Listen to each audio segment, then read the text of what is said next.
seguridad a nivel general, pero los vamos a orientar principalmente a temas de ransomware, a materialización de incidentes basados en ransomware y al final las conclusiones.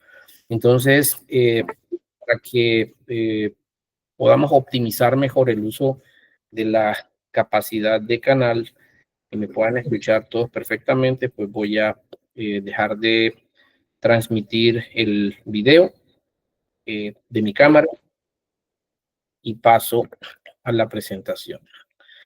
Listo, entonces es evidente y creo que no es necesario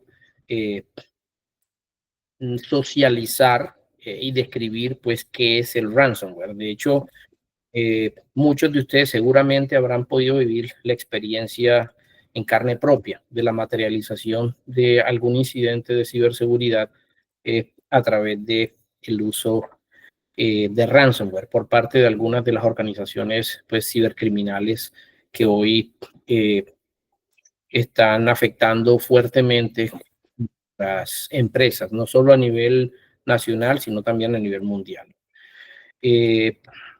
Listo, entonces, considerando esa situación, es importante que nos adentremos en la caracterización del mismo.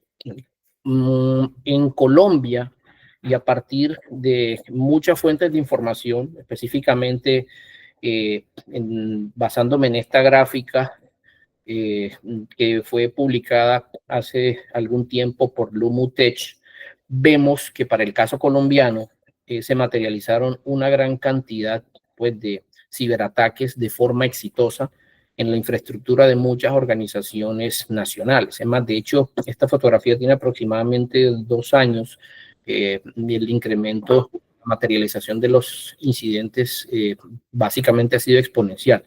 Hace algunos años nosotros veíamos casos de ciberataques materializados en organizaciones internacionales, pero hoy en día, lastimosamente, estamos viviendo la experiencia pues a nivel nacional también. Inicialmente, muchos de estos ciberataques estaban orientados a usar de sistemas operativos Windows, a usar de plataformas pues, de uso masivo, pero del lado de las estaciones de trabajo del usuario y también en alguna infraestructura del lado del servidor. Pero hoy en día encontramos una gran cantidad pues, de cepas o de variantes de ransomware construidas utilizando diversos lenguajes de programación que están impactando a prácticamente toda nuestra infraestructura, incluyendo plataformas de virtualización, pues caso de los hypervisores SXI en su momento de VMware y posteriormente de la empresa Broadcom, casos de incluso dispositivos de Internet de las cosas y de una cantidad pues, de tecnologías que hoy en día estamos adoptando como parte de la transformación digital, digamos que la adopción también de la industria 4.0 en nuestras organizaciones. Esto, de alguna forma, gracias al incremento de la superficie de ataque. Y en esta información estadística que tenemos acá, obtenida de Statista principalmente y validada a través de diversas fuentes, podemos ver que ha habido un incremento desde el 2013 hasta 2023. De hecho, ya hay alguna información referente al 2024. Ha habido un incremento importante, casi exponencial, con respecto a la publicación de servicios en nuestro país.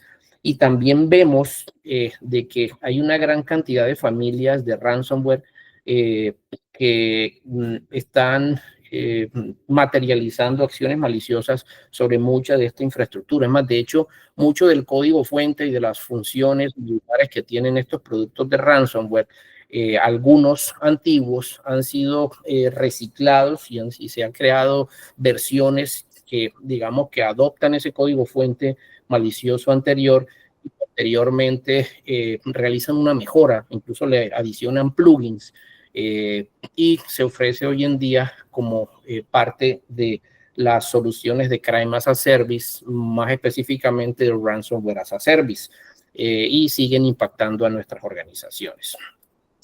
Bien, de hecho, hay una gran cantidad pues, de nuevos grupos de ransomware que han venido apareciendo en el mercado nacional e internacional. Si comparamos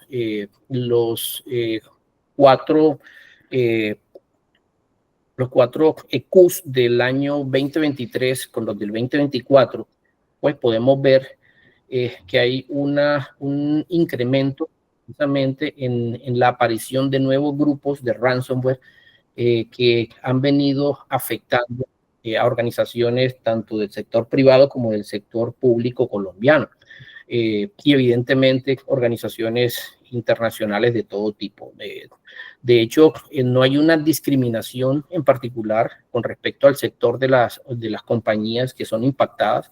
Básicamente, cualquier organización que de alguna forma cuente con infraestructura tecnológica y tenga una superficie de ataque podrá ser víctima de algunos de estos grupos cibercriminales. Podemos apreciar la cantidad de víctimas, en este caso organizaciones que exitosamente han sido víctimas de algunas de estas organizaciones cibercriminales, teniendo, por ejemplo, como uno de los líderes del mercado del ransomware a Ransom Hub, con 531 víctimas hasta diciembre del año pasado.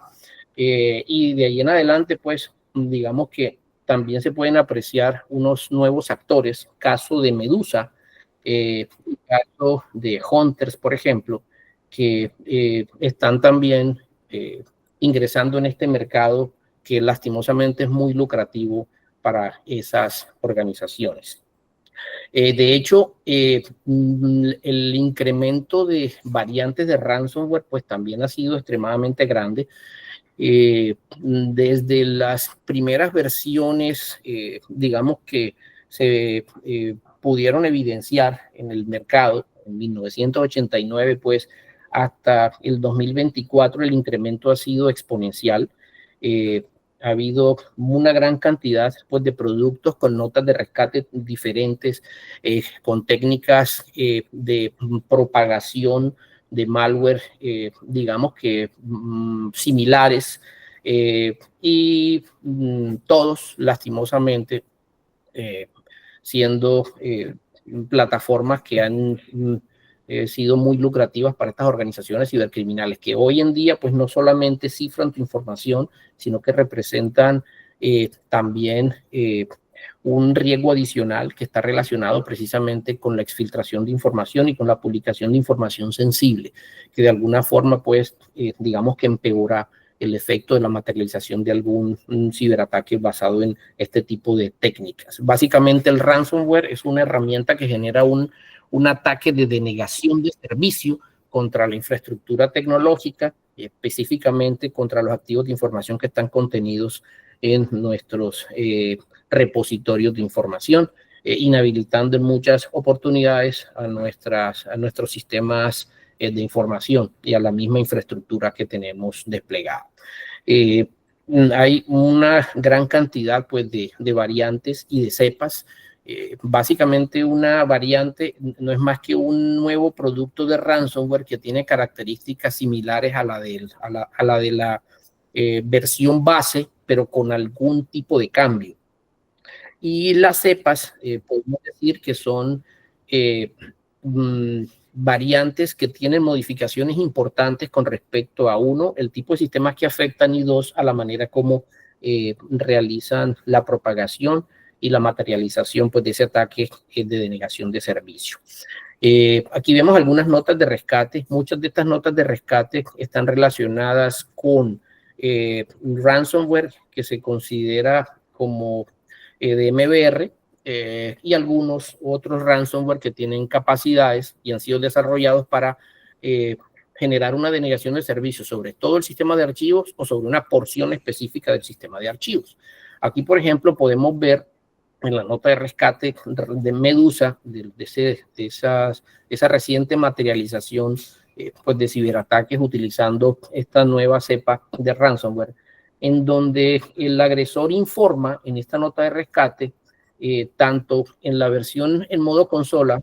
Medusa tiene una versión de ransomware que opera en modo MBR y tiene otra versión de ransomware que opera en modo cifrado de archivos, parcial de cifrado de archivos, y que se ejecuta pues sobre múltiples sistemas operativos, principalmente sobre Windows. En esta nota de rescate podemos ver que el agresor no solo nos informa que penetró nuestra plataforma de red, sino que también copió los datos y nos informa que extrajo todos los datos que nosotros podíamos considerar importantes. Posteriormente a esto nos dice que nuestros archivos han sido cifrados utilizando algoritmos de grado militar, algoritmos de encripción de grado militar, y posteriormente digamos que nos habla pues de que la única manera que tenemos para poder tener acceso a nuestros archivos es a través de la herramienta de cifrado del mismo Medusa, y que podemos contactarnos vía chat a este grupo para obtener esa llave. Evidentemente, hay un bloque en el que nos explica qué garantías tenemos con respecto a la recuperación de nuestros datos, y nos dice que si no hacemos el pago respectivo, entonces a través de canales como Telegram, Facebook, Twitter y algunos otros sitios de noticias, pues se va a materializar el data leak, la publicación de esa información pues que ha sido exfiltrada, ha sido robada de nuestra plataforma. Posteriormente nos informa el tiempo que tenemos para contactar al agresor, incluso nos muestra dentro de este bloque qué herramienta debemos utilizar para poder iniciar una sesión en la web profunda y poder evidentemente contactarlos. Incluso nos muestra una cuenta de correo electrónico del dominio Onion Mail, evidentemente de la Deep Web, y una herramienta de software que podemos utilizar, un chat que se llama ToxChat, que podemos utilizar pues para, a partir de nuestro identificador de víctima, pues solicitar contacto con ellos mismos e iniciar el proceso de pago o de negociación. Algunas plataformas de muchas de estas organizaciones cibercriminales, digamos que publican en algunas darknet como la Deep Web, publican parte, como trofeo, parte pues de la información que ha sido exfiltrada de muchas de las organizaciones, y a través de estas mismas plataformas permiten que se pueda comprar y vender evidentemente información entre organizaciones cibercriminales o sencillamente a cualquiera que tenga el dinero y que le parezca interesante tener acceso a esta información. Bien, las cepas de ransomware, las diferentes cepas de ransomware existentes en el mercado, hoy en día podríamos decir que existen en el mundo más de 1.500 cepas de ransomware diferentes. Se pueden clasificar entre estos dos tipos. Uno, las que se comportan como ransomware de MBR y que tienen la capacidad de poder realizar un cifrado completo del sistema de archivos y crear una entrada en el MBR, en el Master Boot Record de nuestra plataforma, y a partir de ella, pues poder iniciar el arrancar a la máquina a través de una versión de un sistema operativo muy liviano. Algunos incluso utilizan kernels muy básicos de Linux, y a partir de él, pues nos muestran la nota de rescate. Aquí tenemos algunos ejemplos interesantes. Tenemos a Mamba, tenemos a Satana, tenemos a NotPetya, y tenemos también el otro tipo de cepas que se conoce como los cifradores de archivos estándar, que pueden ser cifradores que están encaminados a afectar específicamente archivos de ofimática, u otros que tienen la capacidad pues, de cifrar archivos de forma indiscriminada de las carpetas del usuario final. La diferencia entre los segundos de los primeros es que se puede tener acceso al sistema operativo, la víctima tendrá acceso al sistema operativo y podrá arrancar evidentemente la máquina con el sistema operativo y posteriormente ver la nota de rescate pues a través de el explorador de Windows o a través del Norton Commander o de la la versión de software que permite tener acceso al sistema de archivos de su sistema operativo de preferencia.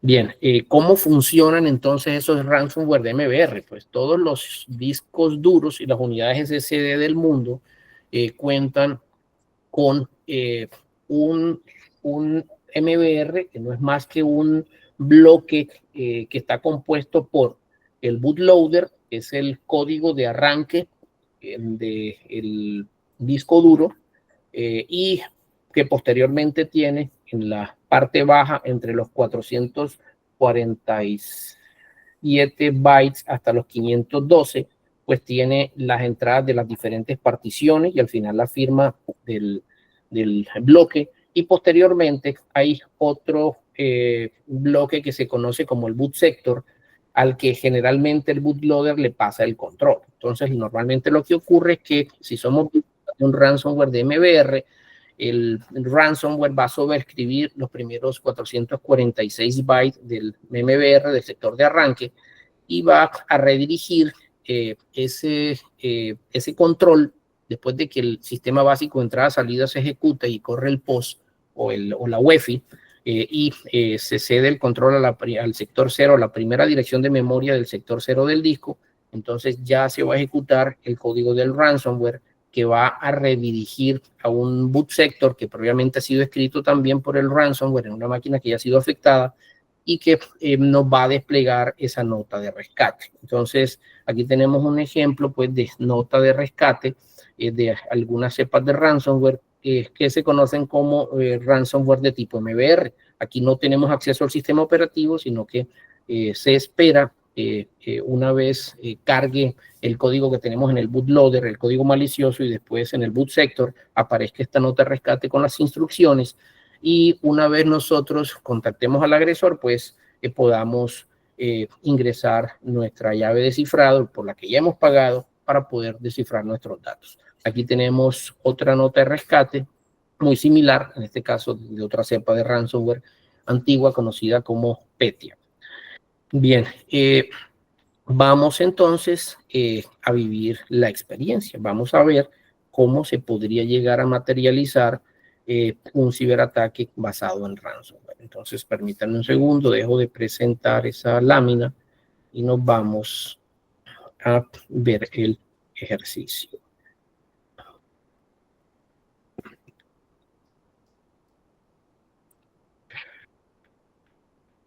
¿Me confirman si ya están viendo la presentación, por favor? No, señor, aún no. No, señor. Aún no.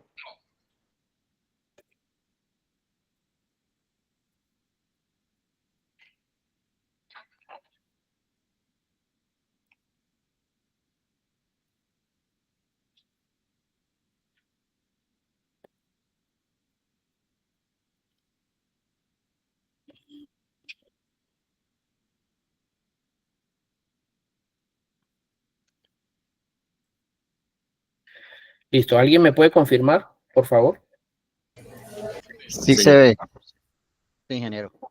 Ok, listo. Entonces, aquí tenemos una máquina virtual que tiene corriendo Windows 10, que vamos a utilizar como víctima. Y por aquí tenemos una máquina virtual en donde tenemos las herramientas que vamos a utilizar para materializar ese ataque de ransomware.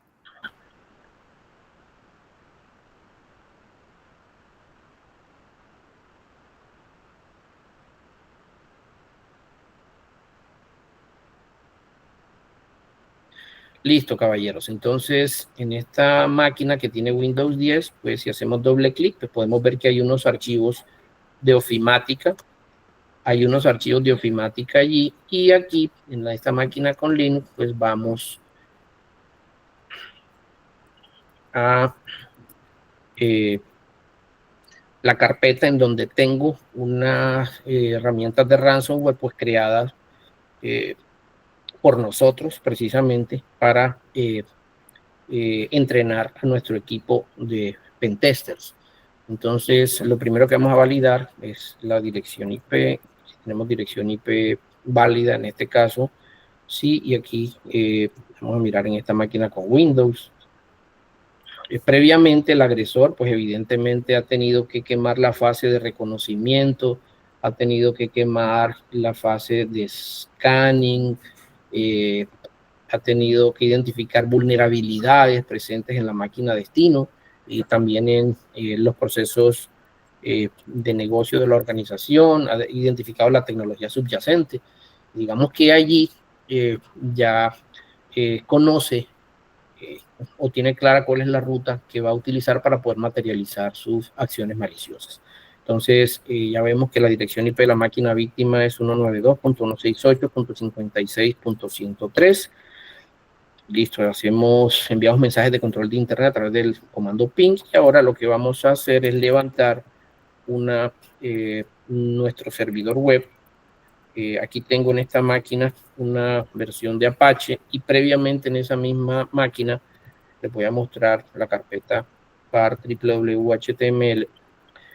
A través de wget he descargado el homepage de WinRAR y hemos construido en la compañía una solución cliente-servidor basada en ransomware, efectivamente, y tiene como función, pues, establecer una conexión entre la víctima y el centro de comando y control. Entonces, ya tenemos arriba, digamos que ese servidor web. Limpiamos pantalla por aquí y vamos a disparar un ataque de ARP spoofing. Si la máquina víctima está en el mismo segmento de red que el agresor, pues tendría una de las actividades maliciosas que podía ejecutar sería un ataque de ARP spoofing. Podría también ejecutar un ataque de DNS spoofing con el fin de afectar la resolución de nombres de dominio. Y en el usuario final, pues sencillamente no ve que está pasando absolutamente nada en su máquina, aunque si consulta la tabla ARP, vamos a ejecutar el comando ARP-A, pues podrá ver que hay unas direcciones MAC, en este caso, si estamos en la misma LAN, que son idénticas, pero que están asociadas a direcciones IP diferentes. Entonces, esto confirma que se ha materializado un ataque previo, un ataque de envenenamiento de tablas ARP, y posteriormente debería también haberse materializado el envenenamiento, el DNS poisoning o el envenenamiento de la resolución de nombres DNS. Vamos a mirar por acá, vamos a pinchar entonces en la consola de comandos, vamos a ejecutar el comando ping y vamos a apuntar a www.winrar.es, y aquí vemos que efectivamente la resolución de nombres da como resultado la dirección IP de la máquina del agresor. ¿Qué hacemos posterior a esto? Bueno, entonces el agresor pues levantará el centro de comando y control. Vamos por aquí a correr el CIC y le asignamos un número de puerto, el número de puerto por defecto. Aquí ya podemos ver la ejecución de ese centro de comando y control. Y del lado del usuario final, pues debido a que el agresor en este presunto ejercicio no tiene compresor de archivos, pues visita, tal como los bancos lo piden, visita el sitio web oficial, pues, de WinRAR para descargar el archivo correcto. Posteriormente a esto, pues sencillamente hace clic sobre el enlace de descargar ahora. Evidentemente esta web, este homepage no es el de WinRAR oficial, es básicamente una versión que ha sido descargada por el agresor y ha sido publicado a través de un web server Apache, tal como lo pudimos ver. Posterior a esto, entonces nos vamos a la carpeta de documentos en donde se descargó nuestro WinRAR, hacemos doble clic, el usuario pues hace doble clic para poderlo ejecutar, tal como para instalar cualquier herramienta de software sobre Windows, pincha sobre ejecutar y aquí se inicia la tarea. ¿Qué podemos ver? Pues del lado del agresor vemos que el centro de comando y control pues detecta que se estableció una conexión desde la dirección IP 192.168.56.103. Vemos posteriormente que se generó un ransom ID. Este ransom ID es como el número de secuencia de la víctima. Quiere decir que, en teoría, este producto de ransomware ha afectado a 6.754.844 víctimas. Esta sería esa última. Generó las llaves de cifrado utilizando el algoritmo AES a 256 bits. Posteriormente generó una master key utilizando RSA con una llave de 4.096 bits. La primera fue a 256 bits simétrica y la segunda asimétrica. Posteriormente genera la nota de rescate y luego hay algo muy importante que muchas personas obviamos, y es que el centro de comando y control recibe, antes de cifrar, recibe los archivos de la víctima y luego envía la orden de cifrar una vez ha transmitido las llaves. Entonces vamos a ver qué pasa del lado de la víctima. Iniciamos la sesión aquí y la víctima pues ya tiene la nota de rescate en pantalla. Aquí aparece el ransom ID 6.754.844, tal como lo podemos ver. Y si nos vamos a la carpeta pues de sus documentos, aquí tenemos a la información cifrada. En este caso miren que el ejecutable en sí, pues ahí quedó una copia del ejecutable malicioso, que sería muy importante en el contexto de la gestión del incidente de ciberseguridad. Y vamos a echarle un vistazo del lado de el agresor. Nos vamos a New Terminal y aquí hay una carpetica que se llama obtenidos. Vamos a listar los archivos que están en obtenidos y miren, aquí ya tenemos los archivos que previamente vimos aquí cifrados. Nuestra herramienta le asigna a los archivos, una vez los cifra, los criptogramas, la extensión CryptoNST. Nuestra compañía se llama Network Security Team, entonces pues decidimos asignarles esta extensión. Pero previo a eso, y tal como lo hace cualquier otra cepa de ransomware, estos datos, toda esta información, perdón, es enviada al proceso del lado del centro de comando y control y es, digamos que almacenada para posteriormente materializar pues cualquier tipo de comercialización, evidentemente. Entonces, este es un ejemplo pues en tiempo real de lo que podría llegarle a pasar a la infraestructura nuestra y también un ejemplo muy claro de lo que ocurre pues del lado del servidor, del lado malicioso, evidentemente, el centro de comando y control. Entonces, bueno, vamos a continuar. Digamos que este ejercicio de alguna forma ayuda a que podamos entender con un poco más de claridad cómo se materializan estas acciones maliciosas sobre la infraestructura. Una cosa es decirlo, leerlo, y otra cosa, evidentemente, es verlo. Bien, entonces vamos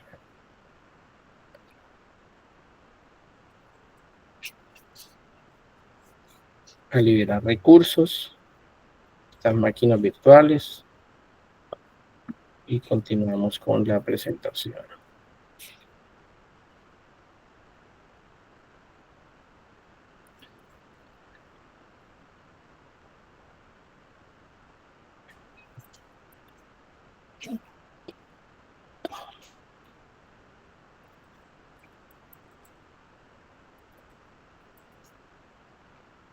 Listo. ¿Me confirman si están viendo las láminas? Sí, señor, se ve. Perfecto. Entonces, muchas gracias, ingeniero Oscar. Entonces, vamos a ver pues cuáles son las características principales de las diferentes cepas de ransomware que tienen en común. La primera característica es básicamente el vector de propagación. La segunda característica es que típicamente establecen una conexión inversa entre la víctima y el centro de comando y control. La tercera, pues, es que se genera un par de llaves, unas llaves simétricas, perdón, una llave simétrica y un par de llaves asimétricas. La llave simétrica se usa para cifrar los datos en el sistema de archivo afectado de la víctima, y la segunda se utiliza para que el agresor pueda, a través de criptografía simétrica, típicamente usando el algoritmo RSA, pueda usar la llave pública para cifrar la llave simétrica que queda en disco o que podría llegar a quedar en disco. Posteriormente hay unas acciones de cifrado, y las acciones de cifrado dependen del tipo de ransomware, de si es de MBR o si es un cifrador de archivos típico, de manera que se puede afectar solamente los archivos de ofimática o algunos archivos de algún tipo de extensión en particular, o sencillamente todo mi sistema de archivos, todo el disco. La otra característica tiene que ver con la propagación. Algunas cepas antiguas se propagan a través de carpetas compartidas, pero algunas otras se propagan a través de el uso de gusanos. Desde WannaCry hacia acá, del 2017 hasta el día de hoy, muchas de estas cepas de ransomware utilizan un módulo de gusano que permite que la cepa viaje a través de la plataforma de red y que pueda, digamos que, afectar a través de la inyección de un exploit a partir de una debilidad conocida, evidentemente, y en algunos casos, pues, para los ataques tipo APT, incluso algunas vulnerabilidades de día cero. Y una vez en la máquina, pues, destino, se materializa la agresión. Esa propagación también hace parte de lo que en el contexto de las tácticas, técnicas y procedimientos de Mitre se conoce como las TTPs, y asociadas a las actividades de movimiento lateral. Y al final, otra de las características comunes es que hay un cobro a la víctima, que incluye unas instrucciones de pago, una herramienta de software que habría que descargar y que te la entrega el mismo agresor para descifrar tus archivos, pero de resto, digamos que hay algunas particularidades, ¿no? Para las diferentes cepas. Por ejemplo, hay algunas que realmente no se consideran como cepas de ransomware, sino que se conocen como herramientas de wiper software, que básicamente lo que hacen es un borrado de tu información, un borrado seguro, de manera que ahí no hay una generación de llaves como tal. El agresor te vende la idea de que sí te va a entregar una llave, pero realmente no es posible recuperar esos datos porque se ha utilizado algún algoritmo de wipe. Un tipo, por ejemplo, NotPetya es una de las cepas que opera de esa manera, que se considera más bien wiper software. Y adicional al cobro de la víctima por el rescate de los datos, pues hay una doble extorsión que está relacionada con la publicación, evidentemente, pues de esa información sensible que de alguna forma puede afectar no solo la imagen de la organización, sino que también puede llegar a afectar digamos que el compliance y meter en problemas legales a la víctima. Con respecto a los vectores de propagación, pues el más común sigue siendo el email. Es más, de hecho, como parte del vector de propagación, hoy en día vemos muchos ataques tipo phishing, por ejemplo, phishing dirigido, y en vez de tener adjuntos troyanizados, pues sencillamente lo que trae el cuerpo del mensaje es un enlace a través del cual, que represente el adjunto, el agresor puede evadir al sistema anti-spam y le permite fácilmente al usuario que no está entrenado, que no ha pasado por un proceso fuerte de sensibilización, pues poder hacer un llamado a un servidor de archivos en Internet controlado por el agresor y descargar evidentemente el software malicioso. La otra técnica, pues, se conoce como Drive-by Download, también sigue utilizándose y se aprovecha precisamente de las visitas que hace la víctima a sitios web con mucha frecuencia, al mismo sitio web o a los mismos sitios web. El agresor inyecta código malicioso en esa plataforma web, en ese sitio, y una vez la víctima lo visita, pues sencillamente se descarga ese código malicioso y se inicia el proceso malicioso, el proceso dañino. Otro de los vectores de propagación que sigue siendo común es el uso de exploit kits, de herramientas de software maliciosas que tienen como objetivo identificar fallas de seguridad en tu plataforma y a partir de ellos elegir el exploit que más, digamos que efectividad podría tener contra la misma, y de ahí en adelante pues inyectar como payload ese ransomware, la cepa de ransomware que el agresor desee. De hecho, existen una gran cantidad. Aquí tengo en la presentación a la derecha algunos que han sido construidos, pues algunos con tecnologías viejitas, algunos han evolucionado. Hay incluso ya plataformas construidas en Rust, construidas en Go, construidas en Python, y que permiten que se pueda poner en producción exploit kit utilizados por muchas organizaciones cibercriminales. Bien, en el ejercicio que vimos hace unos minutos, pudimos apreciar las actividades que se realizan en el backend del lado del agresor. Pudimos apreciar cómo ese centro de comando y control pues generaba las llaves, recibía la notificación de la víctima, posteriormente generaba las llaves, recibía los datos como parte de ese proceso de filtración y posteriormente daba la orden del cifrado. Entonces, hoy en día, casi todas las cepas, si no todas, las que en el mercado, digamos que materializan ciberataques, incluyen un centro de comando y control como parte de su arquitectura. En muchas de esas implementaciones, el código malicioso que se inyecta como parte del vector de ataque no necesariamente es el ransomware en sí mismo. Puede ser un archivo que incluya un pequeño script a través del cual, una vez renderizado, ejecutado a través de una herramienta de ofimática, de un visor de PDF o algún producto similar, este señor ejecuta un script que establece una conexión TCP o UDP, una sesión UDP con el centro de comando y control. El centro de comando y control envía el código malicioso.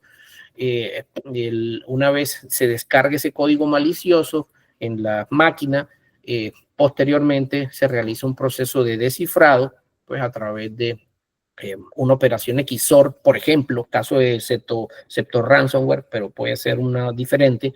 Posterior a eso, se genera el binario en la misma máquina local, y una vez se genera el binario, este binario crea una entrada en el registro de Windows para garantizar la persistencia. Por el caso de sistemas operativos Microsoft, si son Windows, pues crea una entrada asociada a un servicio o a una tarea programada a través del Chrome. Posterior a esto, entonces se levanta un proceso que ya es el resultado de la ejecución del ransomware en sí mismo, del módulo de comunicaciones del ransomware. Este realiza un volcado de la data que va a cifrar y posteriormente intercambia flujos de solicitudes y respuestas con el centro de comando y control, a través del cual el centro de comando y control envía las llaves, posteriormente recibe los archivos que se van a cifrar y luego le da la orden a ese proceso malicioso de que realice el proceso de cifrado, valga la redundancia, que cifre los archivos y cree la nota de rescate. Hoy en día hay muchas de estas implementaciones que utilizan instancias S3 de Amazon, por ejemplo, o utilizan repositorios de AWS o del mismo Oracle, pues publicados en la nube.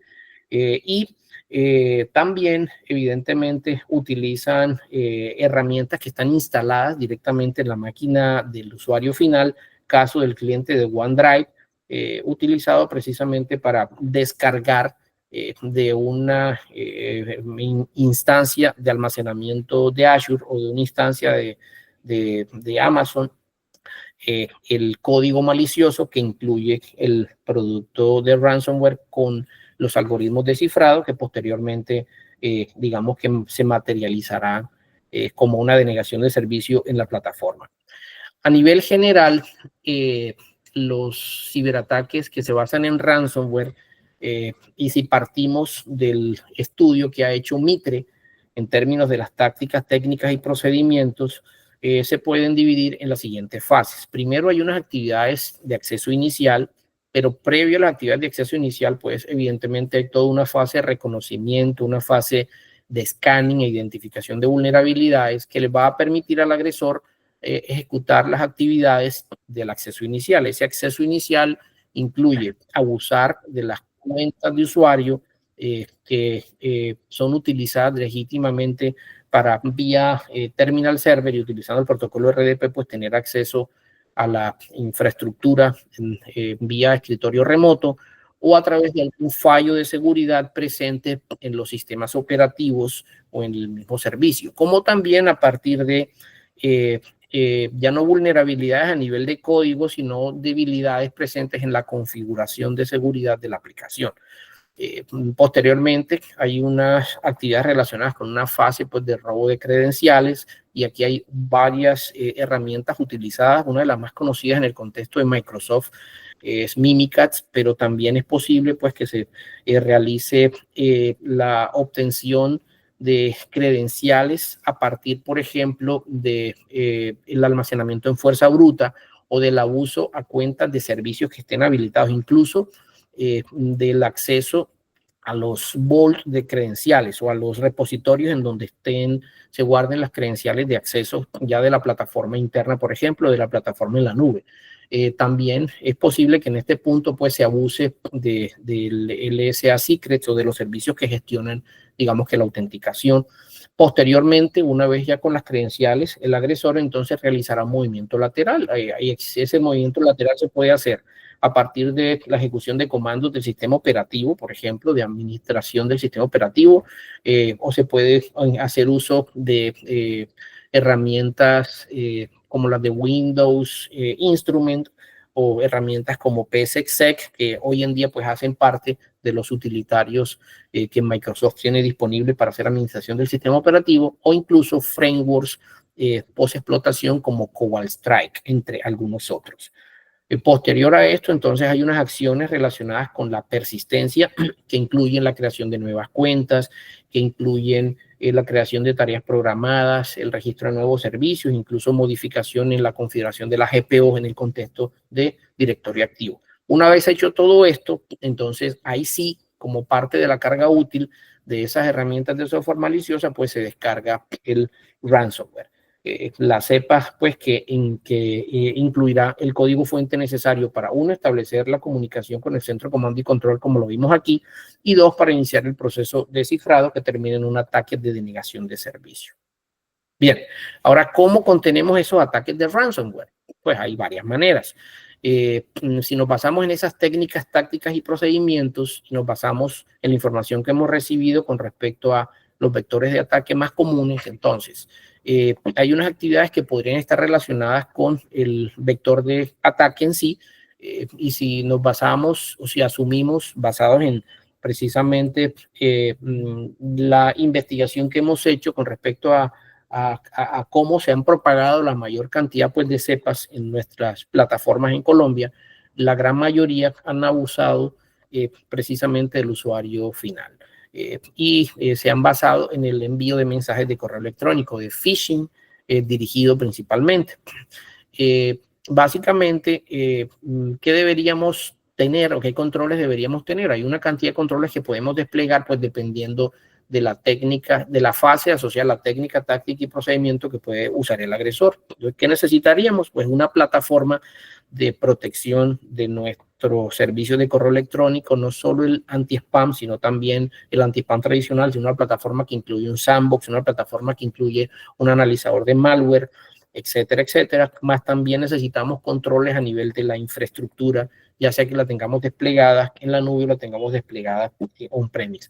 Más también, evidentemente, desplegar defensa, pensando en defensa en profundidad, digamos que unos controles relacionados con los activos en sí mismos, que podrían ser, por ejemplo, el uso de criptografía para disminuir la posibilidad de que se exponga información sensible que pueda ser utilizada para que el agresor pueda crear un mensaje de correo electrónico de phishing dirigido, que sea creíble.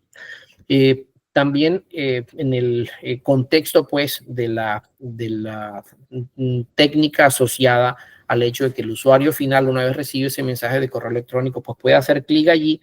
Pues aparte de los controles que mencionamos, necesitamos, uno, validar la identidad de los usuarios y digamos que tener un control de acceso fuerte. Aquí podríamos estar utilizando un control de validación de identidad basado ¿en qué? Basado en Zero Trust. Y aquí podríamos evidentemente realizar un proceso de entrenamiento y de sensibilización muy fuerte para la infraestructura, para los usuarios finales, pues desde los operativos, pasando por los tácticos y por los de nivel estratégico. Posteriormente a esto, pues tenemos, en caso de que ya el usuario haya hecho clic, recibimos el mensaje de correo electrónico, el usuario ha hecho clic, pues deberíamos tener unos controles para validar la identidad pues, de los procesos y de las personas que interactúan con los procesos lógicos a nivel de nuestro sistema operativo y de nuestra infraestructura, tener desplegado unos XDR, unos controles a nivel de nuestros endpoints, ya sea teléfonos inteligentes, PCs, portátiles, etcétera. También debemos tener desplegados unos controles a nivel de red, debemos tener desplegados, digamos que esto en suma con los controles que debimos tener desplegados para las técnicas y tácticas previamente descritas, más evidentemente, pues todo esto en el contexto de la posibilidad de poder detectar malware basado no solo en firmas, sino también en comportamiento. Una vez materializado, digamos que ese incidente de ciberseguridad en una de las máquinas, pues deben existir, digamos que otras contramedidas. Debemos tener tecnologías con capacidad de detectar comportamientos maliciosos a nivel del host como también a nivel de la red, y debemos tener evidentemente un sistema de gestión de incidentes de ciberseguridad lo más maduro posible y contar con las herramientas necesarias para que esto se pueda ejecutar lo más rápido posible y de la manera más efectiva posible. Con respecto a la exfiltración de datos, pues necesitamos tener herramientas mapeadas con esas políticas y procedimientos de seguridad y con nuestro sistema de gestión de incidentes de seguridad para disminuir la posibilidad de que se puedan exfiltrar esos datos.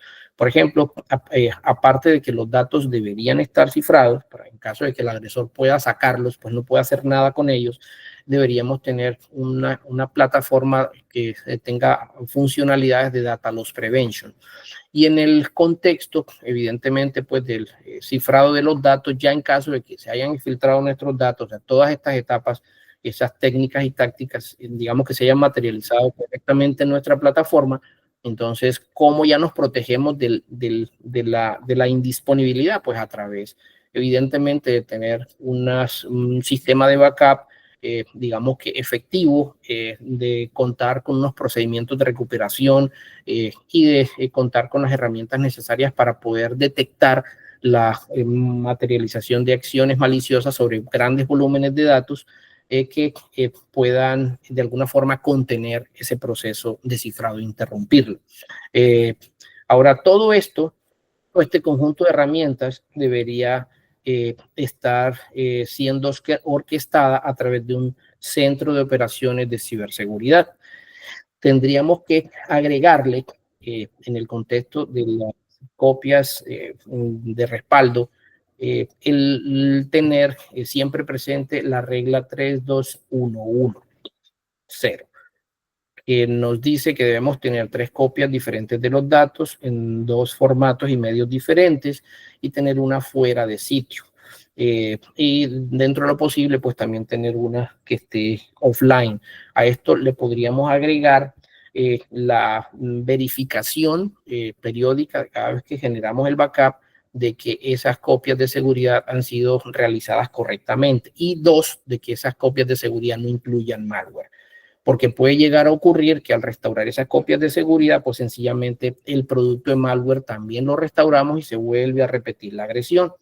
Y aquí hay digamos que una sugerencia importante, y precisamente tiene que ver, que está relacionada con el backup y los respaldos de nuestros datos y de nuestra información sensible, es el uso precisamente de herramientas de backup inmutable. Esas herramientas de backup inmutable permiten que se pueda restringir las acciones de escritura sobre los archivos. De hecho, para que se pueda cifrar los archivos se necesita poder modificar esos archivos, poder leer los archivos y modificarlos y escribir, obviamente, sobre el sistema de archivos en donde está almacenado esas copias de seguridad. Esas plataformas de backup inmutables, y les hablo, por ejemplo, de Rubik, les hablo de Veeam, les hablo de Nakivo, entre otras, tienen embebido una función que se llama Worm. y que apunta a que solo se pueda escribir una vez, pero se pueda leer muchas veces. Incluso con permisos de administrador, una vez ya esté aplicada la funcionalidad WORM sobre nuestro backup inmutable, no va a poder ni el mismo administrador pues hacer modificaciones en los archivos ni cambiar permisos. Estos permisos, estos privilegios, digamos que se cambian a nivel de los objetos, de manera que esa copia de seguridad pues no puede ser modificada. Pero hay que tener mucho cuidado en el backup inmutable, no incluir archivos que estén contaminados, porque una vez restaurada esta data, pues volvemos a vivir la mala experiencia de ser víctimas de esta agresión. Ahora, en el contexto pues, de la gestión de incidentes de seguridad de la información, es bien importante pensar en que el insumo principal para poder gestionar correctamente o con una probabilidad bastante efectiva y alta, poder gestionar los incidentes de ciberseguridad, de seguridad de la información, de ciberseguridad, incluyendo los de ransomware, está relacionado precisamente con una evaluación de riesgos. En esa evaluación de riesgos debemos tener como insumo principal a los activos de información.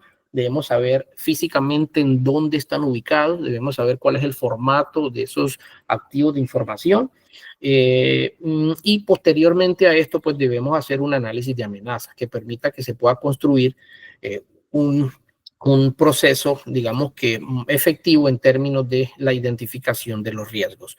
De manera que no me sirve mucho basarme en los riesgos genéricos que se puedan materializar en mi plataforma o en mi organización, sino que es mucho más de valor e importante para mí identificar cuáles son los riesgos que realmente le aplican a mi negocio, que le aplican a mis procesos.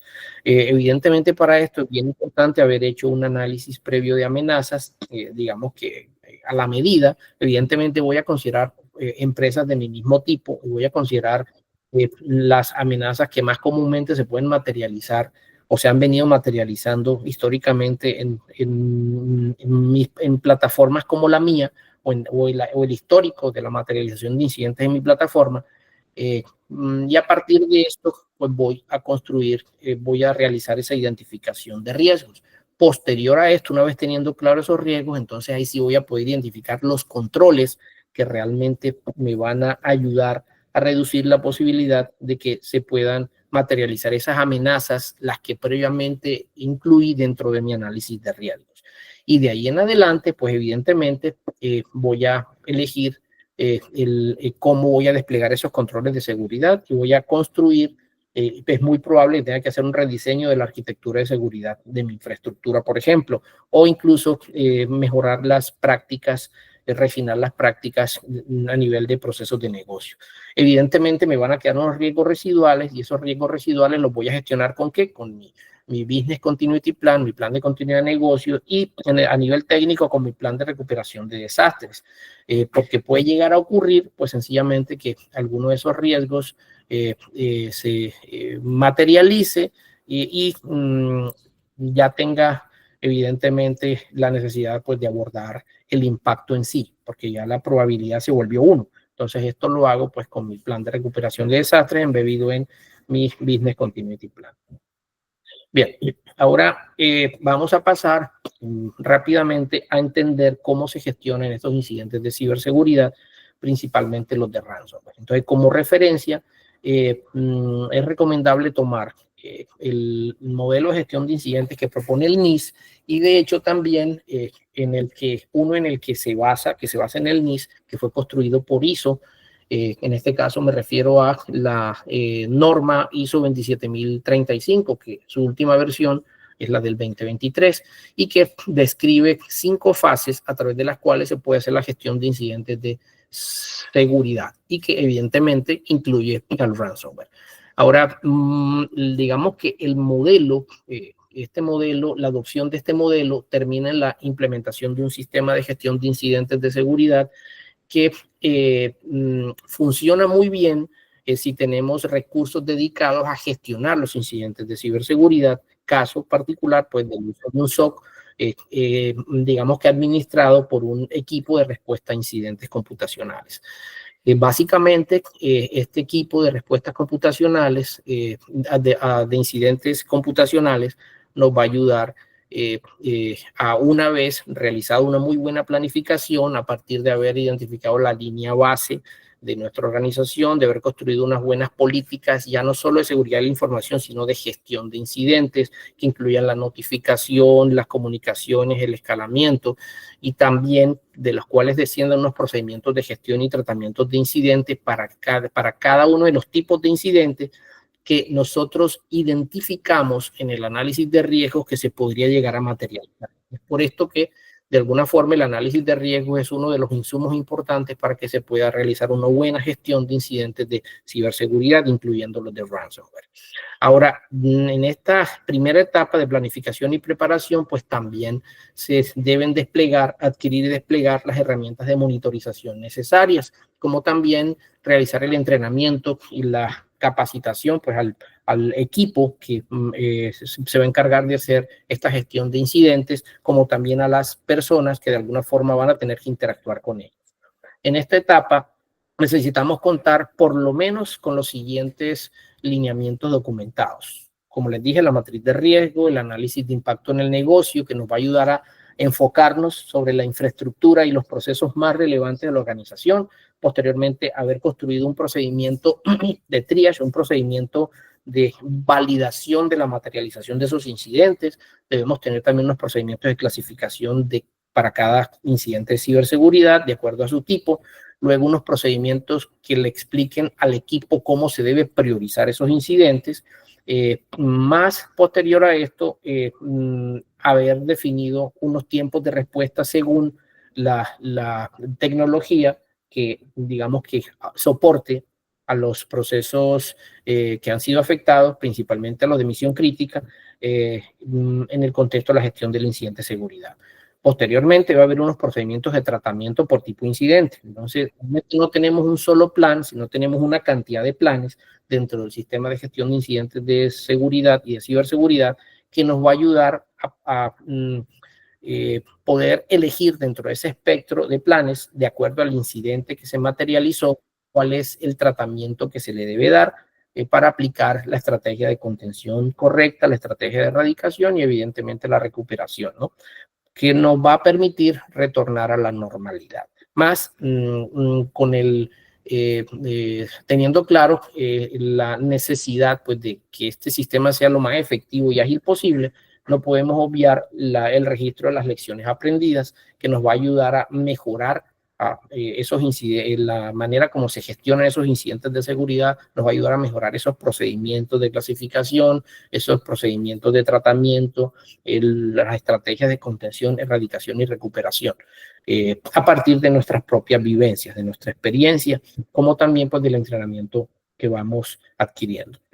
Bien, ¿qué necesitamos para que se pueda gestionar un incidente de seguridad correctamente? Pues que en esta misma etapa de planificación y de preparación tengamos unos controles previamente definidos, controles detectivos, controles preventivos, controles de monitorización, controles relacionados precisamente con la reducción del impacto. Necesitamos tener unas buenas políticas de backup, tener herramientas y tener las personas y los recursos necesarios para que se pueda abordar el incidente en el momento en que se materialice. Y de hecho, digamos que es una buena práctica contar con un equipo de ciberseguridad que tenga habilidades de identificación, extracción de evidencias digitales y análisis forense, o por lo menos, digamos que una negociación con una empresa externa que tenga esas capacidades, tanto de personal como de tecnologías y conocimiento, y que nos ayude a abordar la investigación forense computacional. Bien, la siguiente etapa es la de detección y de reporte. Básicamente, en esta etapa, lo que vamos a hacer en el contexto de la gestión del incidente de ciberseguridad, por ejemplo, basado en ransomware, es determinar realmente a partir de unos identificadores de incidentes que estamos enfrente de un incidente de ciberseguridad. Muchas veces los incidentes de ciberseguridad al principio se confunden con fallos normales en la infraestructura tecnológica o en los sistemas, con fallos a nivel en el hardware, por ejemplo.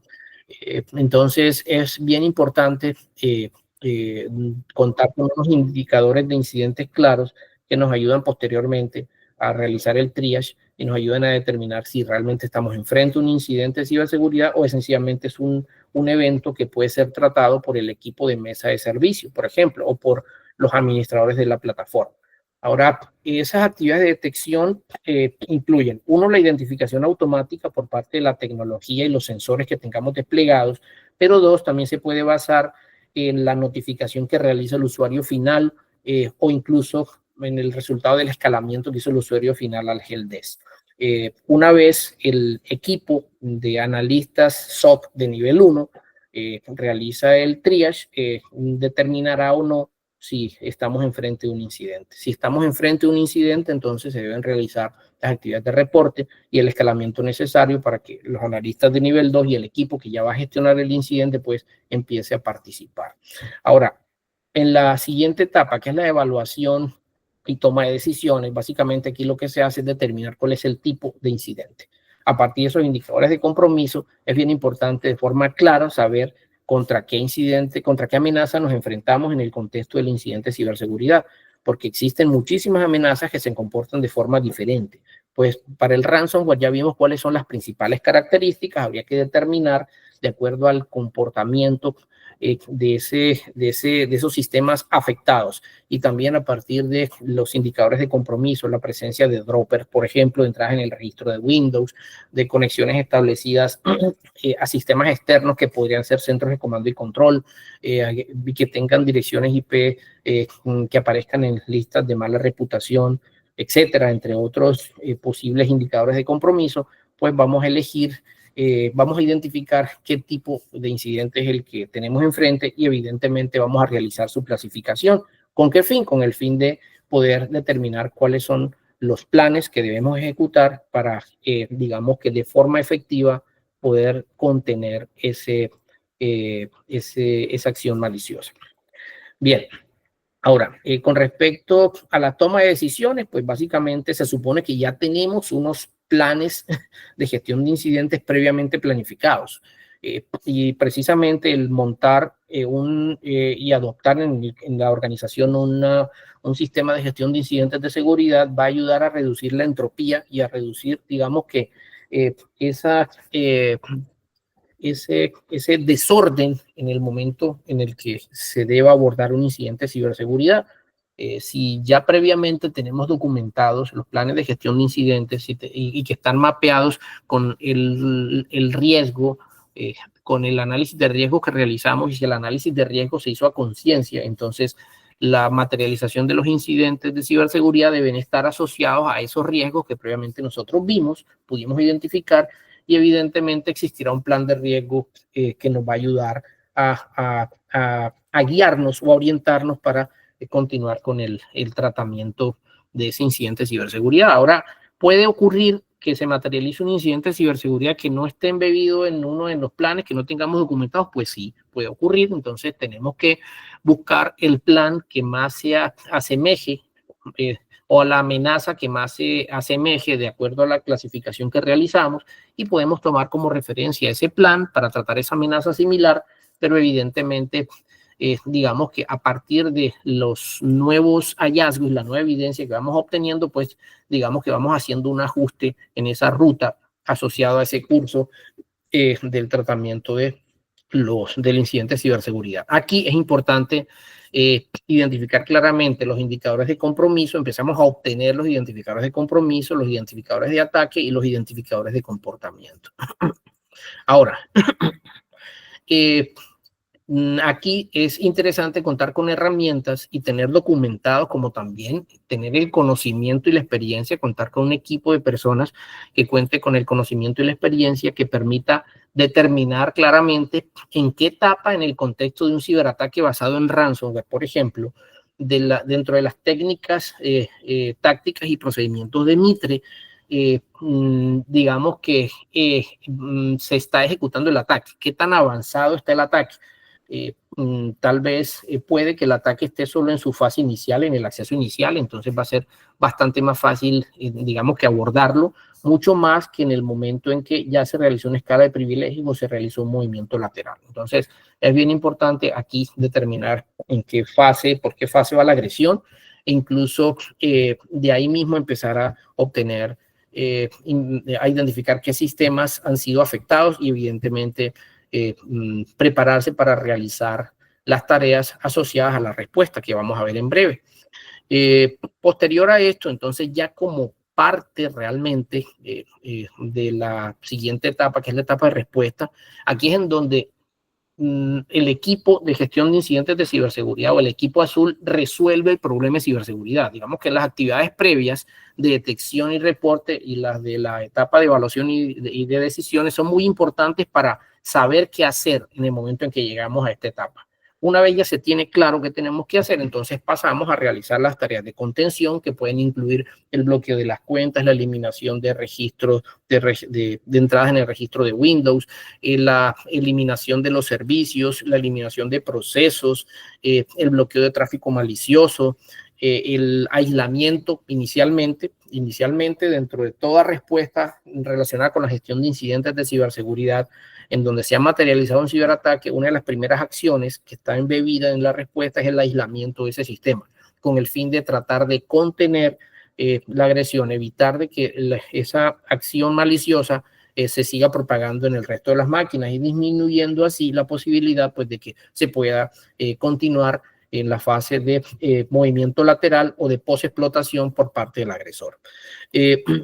Aquí, evidentemente, ya tenemos unos indicadores de compromiso que hemos obtenido, unos indicadores de ataque y de comportamiento. Esos los vamos a ir ajustando, los vamos a ir usando para configurar nuestros sistemas de defensa de manera que ellos tengan la capacidad de poder detectar esas fuentes y poder bloquear esas fuentes. Posteriormente, entonces, pasamos a las tareas de eliminación del malware o eliminación de las herramientas de riskware usadas por el agresor en caso de que sea un ataque de ransomware en donde el proceso de propagación se basó en técnicas malwareless previas al uso del ransomware en sí mismo. Y posterior a esto, pues, entonces pasar a realizar la restauración de esos sistemas de información, poner en producción nuevamente las plataformas, restaurar las copias de seguridad, pues todo esto a partir de los RTO, RPO y los otros parámetros que previamente se han identificado en términos del análisis de impacto en el negocio que debió realizarse para construir el Business Continuity Plan y el plan de recuperación de desastres, que no hacen parte de la gestión del incidente de ciberseguridad, del sistema de gestión de incidentes de ciberseguridad, pero que de alguna forma incluso podrían llegarse a activar. Si la acción maliciosa es muy grave y la acción maliciosa pues terminó impactando fuertemente la infraestructura tecnológica de la organización, puede ser que se haga necesario habilitar el plan de recuperación de desastres. Entonces, dentro de esa fase de respuesta, pues allí será necesario comunicarse con el líder del plan de recuperación de desastres de la infraestructura para activar el plan de recuperación de desastres. Eso en caso, pues, de que el efecto haya sido el impacto o el efecto del ciberataque haya sido tan grave que sencillamente con las tareas mismas de respuesta asociadas a la recuperación de esos sistemas, pues no sea suficiente como para restablecer las operaciones. Bien, y por último tenemos la etapa de las lecciones aprendidas, en donde básicamente lo que vamos a hacer es registrar el incidente en nuestros sistemas de información de gestión de incidentes de ciberseguridad, también registrar en esa base de conocimientos el tratamiento que se le dio al incidente, de manera que podamos ir almacenando esas lecciones aprendidas y lo podamos tomar como base para mejorar, evidentemente, los planes que ya debemos tener construidos hasta el momento. Posterior a esto, pues realizar las tareas de endurecimiento, el fortalecimiento de los sistemas computacionales y el resto de la infraestructura que tenemos desplegada. Aquí es bueno hacer una revisión nuevamente de las vulnerabilidades, de las debilidades que tiene nuestra infraestructura, echarle un vistazo a ver si han sido sanitizadas, aquí es necesario, digamos que, iniciar un proceso de fortalecimiento de la infraestructura tecnológica y tal vez a partir de esas lecciones aprendidas, digamos que mejorar algunos puntos que seguramente nos quedaron flojos y por eso se materializó este incidente. Es recomendable también iniciar un proceso de extracción de evidencias digitales a partir de la tecnología que previamente mencioné y del equipo de especialistas que tengamos en la empresa o que tengamos contratados como externos para iniciar ese análisis forense computacional o el análisis forense digital y tratar de determinar el quién, el cuándo, el cómo y el dónde de este incidente y si es posible judicializar pues al agresor. Posterior a eso, tomar como resultado de esa investigación, entonces, las medidas correctivas, tanto tecnológicas como disciplinarias y penales necesarias. Es una muy buena práctica compartir los indicadores de compromiso, los indicadores de ataque y de comportamiento con otras organizaciones para que, en caso de que nosotros hayamos sido el paciente cero del ciberataque, pues le podamos aportar a la comunidad ese conocimiento.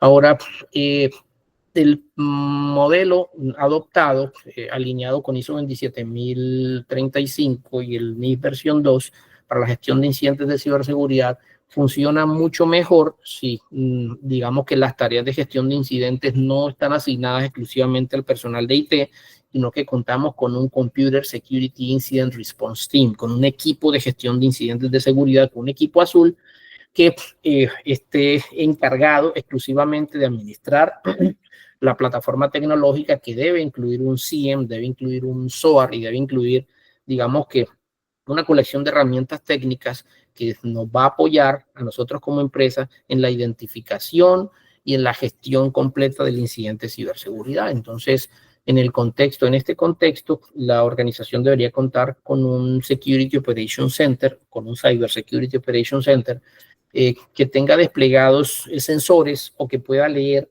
junto con esos sensores la data o que pueda tener acceso a la información de trazabilidad y de comportamiento de los diferentes sistemas e infraestructura nuestra.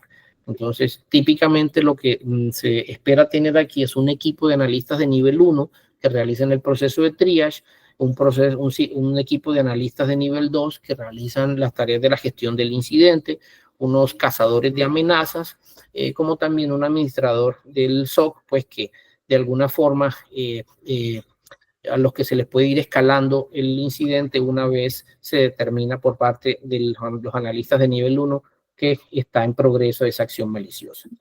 En nuestra compañía, pues contamos con un Security Operations Center y con múltiples servicios, tanto para la implementación de los controles que mencioné, algunos que por tiempo obvié, y evidentemente con las capacidades tanto tecnológicas como de personal necesarias para poder apoyarlos en la gestión de incidentes de ciberseguridad.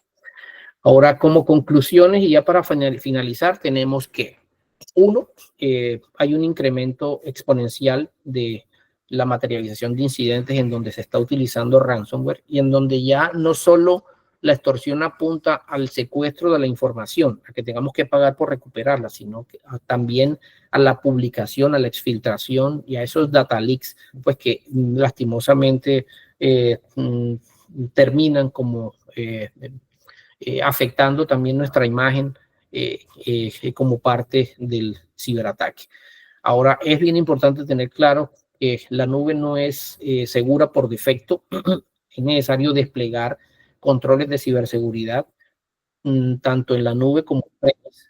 Es necesario considerar que todos y cada una de las tecnologías que nosotros hagamos públicas en nuestra infraestructura, ya sea on-premise o en la nube, pues necesitan pasar por un proceso de hardening, por un proceso de identificación de vulnerabilidades y deben ser monitorizadas todo el tiempo. Y debemos considerar que en algún momento nuestra empresa será víctima de un ciberataque, pero debemos estar preparados para ello. Ahora, la transformación digital, la adopción de tecnologías de la industria 4.0 y digamos que la integración de nuestros sistemas a Internet, pues evidentemente incrementa la superficie de ataque. Hay que monitorear esa superficie de ataque, exponer solo lo mínimo necesario. Hay que tener claro también que cada vez las amenazas son más difíciles de detectar, son mucho más sofisticadas. Quienes nos disparan ya no solo son esos hackers aislados, hackers maliciosos aislados, sino que nos disparan ya equipos en organizaciones cibercriminales que cuentan con un músculo financiero importante y con todo el tiempo, con todos los recursos necesarios para poder incluso identificar debilidades que nosotros no vemos, debilidades de día cero, y poder explotarlas para su propio lucro. Es bien importante tener eso claro. Debemos estar preparados para afrontar a través de un sistema de gestión de seguridad de la información y de un sistema de gestión de incidentes de seguridad la mayor cantidad de escenarios de riesgo posibles. Y es por esto que recalco en que debemos haber identificado muy claramente y con la mayor precisión posible pues los riesgos a los que estamos expuestos, que de alguna forma nos va a ayudar a alimentar la construcción de ese sistema de gestión de incidentes de ciberseguridad. Y lastimosamente, esta última conclusión es muy cierta y es bien importante. Es muy difícil, casi imposible, que una empresa pequeña o mediana pueda enfrentar amenazas de ciberseguridad de la escala que estamos viendo actualmente, sin contar con un equipo de especialistas, un equipo de expertos, ni con la tecnología necesaria para poder abordar rápida y efectivamente a esos ciberataques. Entonces, caballeros y señoritas, si hay alguna presente por ahí, finalizo en este momento la charla. No sé si alguien tiene preguntas, pues bienvenidas sean.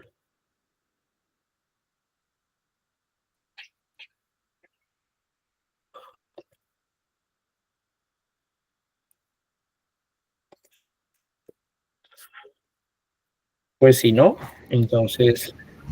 Profe, buenos días, ¿cómo le va? Buenos días. Venga, yo sí estoy interesado en seguir aprendiendo sobre el tema. Yo soy alumno de usted allá en la UTB en Cartagena. En la Universidad Tecnológica de Bolívar, ah, qué bien, qué bien. Sí, señor. Entonces siempre es interesante esta parte. No sé Bueno, qué nos aconseja, cursos con ustedes o el camino para aprender todo de la ciberseguridad, por dónde serían las ramas principales, estudios, ese tipo de cosas.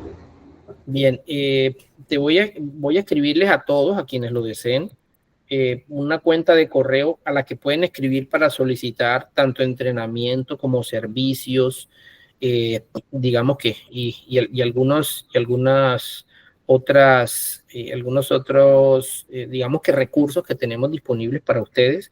Aquí aparece la cuenta, está en el chat, contacto@nst.com.co, también la ven aquí en la presentación. Y tenemos algunos, digamos que algunos cursos de entrenamiento e incluso algunos de certificación con algunos aliados tecnológicos nuestros. Y el día de hoy, tal como lo ven en el chat, estamos obsequiando una hora de asesoría personalizada, gratuita, evidentemente, la estamos obsequiando para las personas y para los equipos de infraestructura tecnológica que consideren importante, digamos que gestionar incidentes de ciberseguridad. Entonces, van a visitar el URL que aparece en el chat. Igual lo voy a copiar y se lo voy a volver a escribir. Y allí van a apartar una cita. Pueden agendarlo a través de la plataforma que tenemos disponible y allí pues recibirán esa asesoría gratuita. Van a recibir esa hora de asesoría gratuita para ayudarles, digamos que a mejorar su postura de ciberseguridad.